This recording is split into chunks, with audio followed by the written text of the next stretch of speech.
ശ്രീമന്നാരായണീയം ദശകം 23 ദക്ഷചരിതവും ചിത്രകേതുവും ഉപാഖ്യാനവും. ശ്ലോകം 5. ഗജാനന പത്മാർക്കം ഗജാനനമഹർനിശം അലേകദം തം ഭക്താനാം ഏകദന്തമുപാസ്മഹേ. സരസ്വതി നമസ്തുഭ്യം വരദേ ജ്ഞാനരൂപിണി വിദ്യാരംഭം കരിഷ്യാമി സിദ്ധിർഭവതു മേ സദാ. ഗുരുർബ്രഹ്മ ഗുരുർവിഷ്ണുർഗുരുർദേവോ മഹേശ്വര ഗുരുഃ സാക്ഷാത് പരം ബ്രഹ്മ തസ്മൈ ശ്രീ ഗുരവേ നമഃ. ഓം നമോ ഭഗവതേ വസുദേവായ. തം നാരദസ്തു സമമംഗിരസാദയാലു സംപ്രാപ്യ താവതുപദർശ്യ സുതസ്യ ജീവം. കസ്യാസ്മി പുത്ര ഇതി തസ്യ ഗിരാ വിമോഹം ത്യക്ത്വാ ത്വദർച്ചന വിധൗ നൃപതിം ന്യയുങ്ക്ത. കഴിഞ്ഞ ശ്ലോകത്തില് നമ്മൾ കണ്ടു ചിത്രകേതുവിന് അനേകം ഭാര്യമാര് ഉണ്ടായിരുന്നുവെങ്കിലും കുട്ടികൾ ഉണ്ടായിരുന്നില്ല. ഇവിടെ അങ്കിരസ്സു മഹർഷി വന്നൊരു യാഗം ചെയ്യിച്ചതിന്റെ ഫലമായിട്ട് ആ രാജാവിന് മൂത്ത പത്നിയായ കൃതദ്യുതിയിൽ ഒരു പുത്രൻ ഉണ്ടായി. ഭർത്താവിന് ആ കൃതദ്യുതിയോടായിരിക്കും കൂടുതൽ സ്നേഹം എന്ന് മനസ്സിലാക്കിയ മറ്റുള്ള ഭാര്യമാരെല്ലാവരും കൂടി അവരോടുള്ള ഒരു സ്നേഹക്കുറവും അവര് പ്രതീക്ഷിച്ചു. അതുകൊണ്ട് തന്നെ അവര് ആ കുട്ടിയെ വിഷം കൊടുത്ത് കൊന്നു. ചിത്രകേതുവും കൃതദ്യുതിയും നമ്മളെ മകന്റെ വിയോഗമറിഞ്ഞ് മരണവാർത്ത അറിഞ്ഞ് ബോധം കെട്ട് വീണു. അവിടെ ആ സമയത്ത് അങ്കിരസ്സും നാരദനും കൂടി ചെന്ന് ചിത്രകേതുവിനെ സമാധാനിപ്പിക്കുന്നു. ദയാലു നാരദ തു.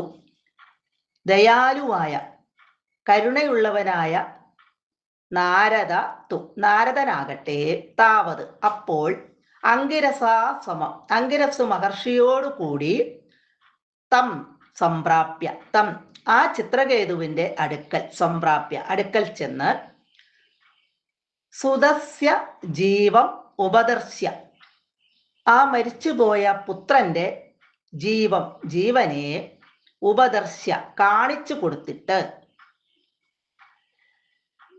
ഇവിടെ ആ പുത്രൻ ജനിക്കുവാൻ കാരണഭൂതനായിട്ടുള്ള അങ്കിരസ്സു മഹർഷി യാഗം ചെയ്തതിന്റെ ഫലമായിട്ടാണ് രാജാവിന് ആ പുത്രൻ ഉണ്ടായത്. ആ അങ്കിരസ്സു മഹർഷി നാരദനോടുകൂടി ചിത്രകേതുവിന്റെ അടുക്കൽ ചെന്നു. എന്നിട്ട് ഇവിടെ ചിത്രകേതുവിനെ സമാധാനിപ്പിക്കുകയാണ്. നാരദ മഹർഷി ആ മരിച്ചു കിടക്കുന്ന മകന് തന്റെ യോഗവിദ്യ കൊണ്ട് ജീവൻ ഉണ്ടാക്കി. എന്നിട്ട് ആ ജീവനോട് പറഞ്ഞു, അല്ലയോ ജീവാത്മാവേ, നീ ഈ ശരീരത്തിൽ തന്നെ വസിച്ച് ഇപ്പൊ ശരീരം വിട്ടു നീ പോയി, ഇനിയിപ്പൊ ഈ ശരീരത്തിലേക്ക് തന്നെ പ്രവേശിച്ച് ദുഃഖിതരായിട്ടുള്ള സങ്കടപ്പെട്ട് കിടക്കുന്ന ഈ അച്ഛനെയും അമ്മയെയും സന്തോഷിപ്പിച്ച് സുഖങ്ങളെല്ലാം അനുഭവിക്കുക എന്ന് നാരദ മഹർഷി ആ ജീവൻ കൊടുത്തിട്ട് ആ കുട്ടിയോട് പറഞ്ഞു. ആ ജീവനോട് പറയുകയാണ്. അപ്പോൾ ആ ജീവൻ തിരിച്ച് മറുപടി പറയുകയാണ്, കസ്യ പുത്ര അസ്മി, ഞാൻ ആരുടെ പുത്രനാണ്? കസ്യ പുത്ര അസ്മി, കസ്യ ഇവിടെ ആരുടെ പുത്രനാണ്? അസ്മി ഞാൻ ആരുടെ പുത്രനാണ്? ഇതി എന്നിങ്ങനെയുള്ള തസ്യ ഗിര ആ ജീവന്റെ ഗിര വാക്ക് കേട്ടിട്ട് അപ്പൊ ആ ജീവൻ തിരിച്ചു ചോദിക്കുകയാണ്, ഞാൻ ആരുടെ പുത്രനാണ്? കാരണം അനേകം ജന്മങ്ങൾ എനിക്ക് കഴിഞ്ഞുപോയി. അതുകൊണ്ട് തന്നെ ഇതുപോലെ തന്നെ ചിത്രകേതുവിനെയും കൃതദ്യുതിയെയും പോലെ അനേകം അച്ഛനമ്മമാരും എനിക്കുണ്ടായിരുന്നു. പുത്രദുഃഖം അവരെല്ലാം അനുഭവിക്കുന്നുണ്ട്. എല്ലാവരും എനിക്ക് ഒരുപോലെ തന്നെയാണ്. അപ്പൊ ആരെയാണ് ഞാൻ ആശ്വസിപ്പിക്കേണ്ടത്? ഇവരെയാണോ അതോ ഇതിനു മുമ്പിലെ ജന്മങ്ങളിലുള്ളവരെയാണോ? ഒരുപാട് അച്ഛനമ്മമാരുണ്ടായിട്ടുണ്ട്, എനിക്ക് ഒരുപാട് ജന്മങ്ങൾ ഉണ്ടായിട്ടുണ്ട്. അപ്പൊ ഞാൻ ആരെയാണ് ആശ്വസിപ്പിക്കേണ്ടത് എന്ന് ആ ജീവൻ തിരിച്ചു ചോദിച്ചു. അത് കേട്ടപ്പോൾ വിമോഹം ത്യക്ത്വ, സങ്കടം ത്യക്ത്വ, വെടിഞ്ഞ, ഉപേക്ഷിച്ച. അപ്പൊ ചിത്രകേതുവിന്റെ സങ്കടം അതോടുകൂടി പോയി. അങ്ങനെ സങ്കടം മാറിയ, അതായത് അറിവില്ലായ്മ മൂലമുണ്ടായതാണ് ഈ ദുഃഖം എന്ന് മനസ്സിലാക്കി ചിത്രകേതു.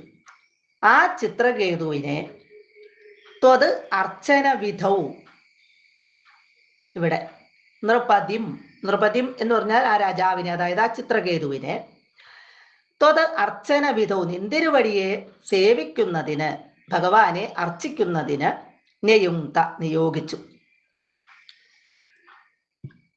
അപ്പൊ അറിവില്ലായ്മ മൂലമുണ്ടായ ആ സങ്കടം ഈ ജീവന്റെ വാക്കുകൾ കേട്ടപ്പോൾ ചിത്രകേതുവിന് മാറിക്കിട്ടി.